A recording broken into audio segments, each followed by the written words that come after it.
కార్యక్రమాలు చేశారు. మహబూబాబాద్ పట్టణంలో ముఖ్యంగా, గతంలో మహబూబాబాద్ పట్టణం ఏ విధంగా ఉంటుంది తెలియదా అండి? మహబూబాబాద్ పట్టణం అని చెప్తే ఒక post office, railway station, RTC bus stand అని చెప్పుకునేవారు. కానీ ఇవాళ చెప్పుకోవాలంటే మహబూబాబాద్ జిల్లా, Mahabubabad medical college, Mahabubabad engineering college, Mahabubabad జిల్లా కలెక్టర్, ఈ విధంగా ఎన్నో సంక్షేమ అంటే ఎన్నో అభివృద్ధి కార్యక్రమాలు చేశారు శంకరన్న గారి నాయకత్వం. సారు కేసీఆర్ ఇచ్చిన హామీలు కొన్ని మిగిలిపోయాయి, అందువల్లనే తనకు ఒక బ్రేక్ పడ్డది అంటారు. దీన్ని ఎలా చూస్తారు? అది తప్పండి. ఇవాళ ప్రజలే చెప్తున్నారు. కేసీఆర్ సార్ 2000 ఇచ్చిండు, ఆ 2000తోనే మేము సంతోషంగా ఉన్నాం. కానీ కాంగ్రెస్ 4000 ఇస్తాం తెల్లారి అనగానే పాపం పేద ప్రజలు ఆశించారు. ఎట్లయినా సార్ 2 ఇచ్చేది ఇస్తున్నారు కదా, ఇతను 4 ఇస్తుండ్రు కదా, ఇంకో 2000 అదనంగా వస్తే మాకు మెడికల్ గానో ఇంకేమైనా ఇంట్లో అవసరానికి వస్తే కానీ ఆశించారు. మా అక్కలు తన ఆడబిడ్డ పెళ్లికి కేసీఆర్ గారు 1,00,000 రూపాయలు ఇస్తున్నారు, కానీ తులం బంగారం ఇస్తుంది కాంగ్రెస్ ప్రభుత్వం చెప్పింది. అబ్బా, నా బిడ్డకు తులం బంగారం వస్తుంది కదా, నా బిడ్డ పెళ్లికి పనికొస్తుంది కానీ ఆశించిండు. రైతులు ఇవాళనే పోయి మీరు లోన్ తీసుకోండి, డిసెంబర్ 9కి మీరు రుణ మాఫీ చేస్తా అని మాట ఇవ్వగానే 1,00,000-2,00,000 రూపాయలు కాంగ్రెస్ ప్రభుత్వం మాఫీ చేస్తానంటుంది. కేసీఆర్ గారు ఎట్లయినా చేస్తున్నారు, ఇంకొక 2,00,000 రూపాయలు మాకు బెనిఫిట్ అవుతుంది కానీ ఆశించింది. విద్యార్థులు అమ్మా మీరు యువతలు ఓటేయండి, మీకు స్కూటీ ఇచ్చేస్తా అని చెప్పింది.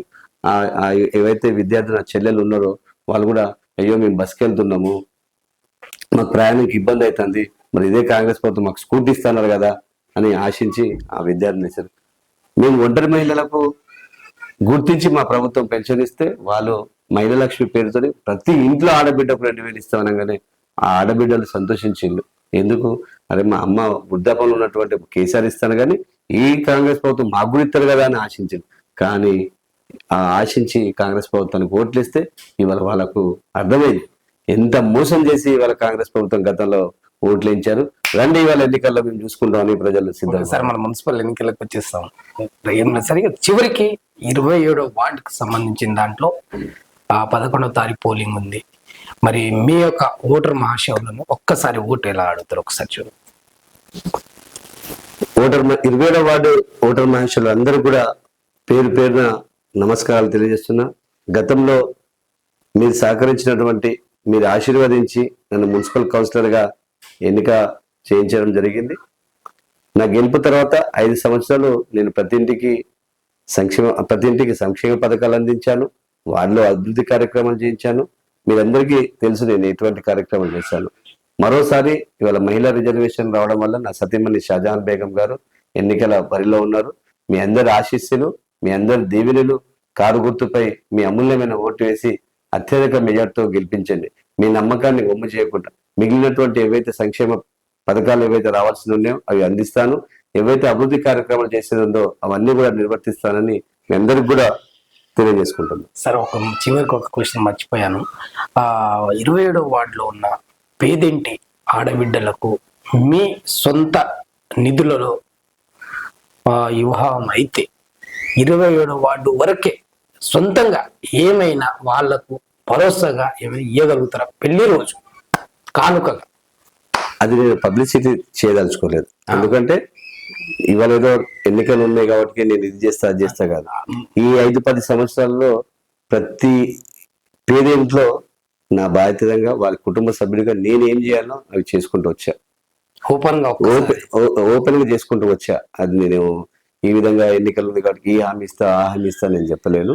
నేను ఖచ్చితంగా ప్రతి ఇంటికి నేను భరోసా అడుగుతున్నా. నేను ఏమంటున్నా అంటే ఒక 5,000 ఇస్తా, 3,000 ఇస్తా, 2,000 ఇస్తా నేను చెప్పొచ్చు.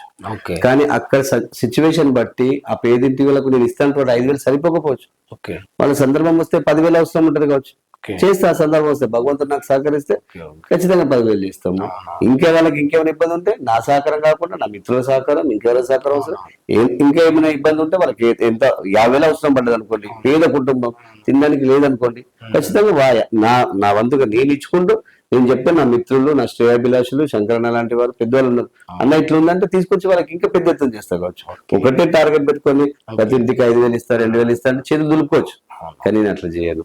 ఆ సందర్భంలో అక్కడ ఉన్నటువంటి సిచ్యువేషన్ తగ్గట్టు వారి కుటుంబ సభ్యులుగా నేను ఏం చేయాలో చేస్తాను. సార్, ఇష్టమైన దేవుడు? నేను ఒకే దేవుడిని నమ్ముతా, అల్లా. Okay, thank you. ఇష్టమైన రాజకీయ నాయకుడు? ఓన్లీ స్టేట్ వరకు, కేసీఆర్ ఇంటర్నేషనల్. ఆడి వరకు పోలేదండి. ఓకే, థ్యాంక్ యూ అండి.